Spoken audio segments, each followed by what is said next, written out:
सर्वोच्च दान कौन सा माना गया है?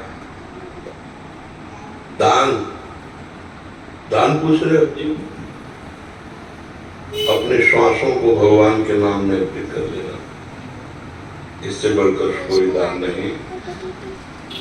एक राजा नृग हुए हैं, नृग, भागवत में कथा है।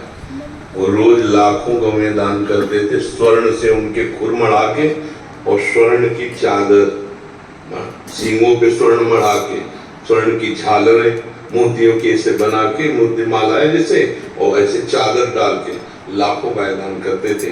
ब्राह्मणों को घर जो चाहिए, मतलब उनको ब्याह कराना तो ब्याह, बड़ा वैभव, सब दान करते, सब दान, लेकिन श्वासों से भगवान का नाम जप नहीं करते थे। तो जरा सा अपराध बना तो अगला जन्म उनका गिरगिट का हुआ, सुन लेना। इतना बड़ा दानी और गति बिगड़ गई, गिरगिट बन गए जान के।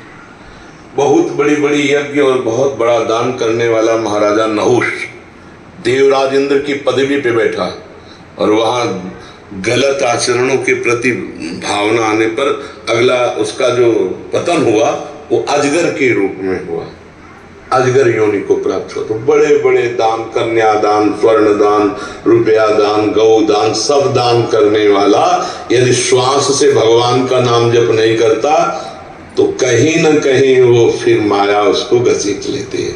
और कुछ नहीं हो रहा है, नाम जप कर रहे हैं, हमारे पास 4 रोटी और देखा कोई भूखा है, हम उसको दे देते हैं, आज नहीं खाएंगे। ये बहुत बड़ा दान हो गया। हमको बेईमानी करके रुपया कमा के दान करने की जरूरत नहीं। ईमान से चल रहे हैं, हमारे पास आज 4 रोटी है और कोई भूखा हम देख लिया, उसको अपनी भोजन की दे दी, ये बहुत बड़ा दान हो गया। हर श्वास से नाम जप करते हैं, किसी जीव को अपनी तरफ से हम कष्ट नहीं देते, अभय दान है, ये अभय दान है, हमारी तरफ से किसी को कष्ट नहीं। और अपने कर्तव्य का पालन, निष्ठा के लिए प्राण दान, जो आपने पूछा सर्वश्रेष्ठ दान, जैसे आप राष्ट्र सेवा में हो, समाज सेवा में हो, उसके लिए हम प्राण दान करते हैं। जरूरत पड़ने पर गोली खाएंगे, अपनी धर्म निष्ठा, अपने कर्तव्य का पालन, अपने श्वासों को भगवान में समर्पित, और जरूरत पड़ने पर हम भूखे रह जाएंगे, दूसरे को भोजन दे देंगे, ये सर्वश्रेष्ठ दान के अंतर्गत आता है। धर्म पूर्वक अगर 10 रुपया तुम्हारे पास ज्यादा है और 10 रुपया किसी की सेवा में लगा दिया, वो बहुत बड़ा दान हो गया।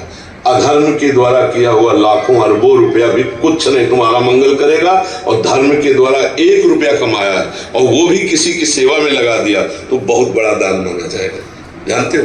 तो धर्म पूर्वक चलो और दूसरों को सुख पहुंचाने का भाव रखो, अपने कर्तव्य का पालन, और हर श्वास से नाम जप, ये सबसे बड़ा काम है। श्वास रूपी सबसे कीमती चीज यहाँ क्या है, समझा नहीं जाता, श्वास है। जैसे आपने 50 साल में लाखों अरबों करोड़ों रुपया सब कमा लिए, तो आपकी आखिरी श्वास है, तो कहा जाए कि आप एक श्वास और बढ़ा लीजिए, पूरे जीवन की संपत्ति देके तो एक श्वास नहीं बढ़ा सकते हैं। मतलब श्वास कितनी कीमती है, पूरे जीवन की कमाई में भी एक श्वास आप प्लस नहीं कर सकते। उन श्वासों से आपने राधा राधा राधा जपा, भगवान नाम जपा, ये सबसे बड़ा दान किया। और जो हमें भगवान ने सुविधा दी है, आवश्यकता पड़ने पर हम दूसरे के भी सहयोग में लगा सके धर्म पूर्वक, ये हमारा सबसे बड़ा दान होगा। हमें और कोई विचार नहीं करना। एक पहाड़ है हमारे विश्व में, सुमेरु पर्वत नाम है, वो लाखों योजन बड़ा है। एक योजन कहते हैं 4 कोस को, 4 कोस को एक योजन कहते हैं, और 4 लाख योजन का है, 4 लाख सोने का पहाड़। ऐसे तो पहाड़ है भगवान की इस माया में, तो हम उनको किलो 2 किलो सोना देके नहीं डालेंगे क्या? हम दैन्य होकर नाम जप करते हुए उनको पुकारेंगे तो हमारा कल्याण है। सबसे बड़ा दान श्वासों का दान। और फिर परिस्थिति के अनुसार, अब जैसे कोई प्यासा है, अब उसे रबड़ी का दान करो थोड़ी, उसे पानी पिला दो। कोई बीमार तड़प रहा है, उसकी औषधि करा दो। आवश्यकता अनुसार जो है वो सबसे बड़ा दान माना जाए, उस समय वो सबसे बड़ा दान है। कोई एक्सीडेंट हो गया, रास्ते में पड़ा, तड़प रहा है, लोग देखते हुए शीशा खोलेंगे, वीडियो बनाएंगे, चले जाएंगे, ये अपराध है। उस समय तुमने देखा वो जीव तड़प रहा है, अगर तुम्हारे अंदर थोड़ी भी दया है तो आप दुनिया की बातें मत सोचो कि पुलिस क्या कहेगी, समस्या में फंस जाएंगे। भगवान देख रहा हो, तुम उसकी उस समस्या में पहले सहयोग करो, उसको उचित स्थान पहुंचा दो। भगवान तो देख रहे हैं ना सब बातें। तो अवस्था और आवश्यकता, उसके अनुसार जो किया जाता है बहुत बड़ा दान उस समय होता है। अपने श्वासों का दान करो, अपने कर्तव्य का पालन करो, ये सबसे बड़ा दान। अलग से कोई सोच विचार करने की जरूरत है।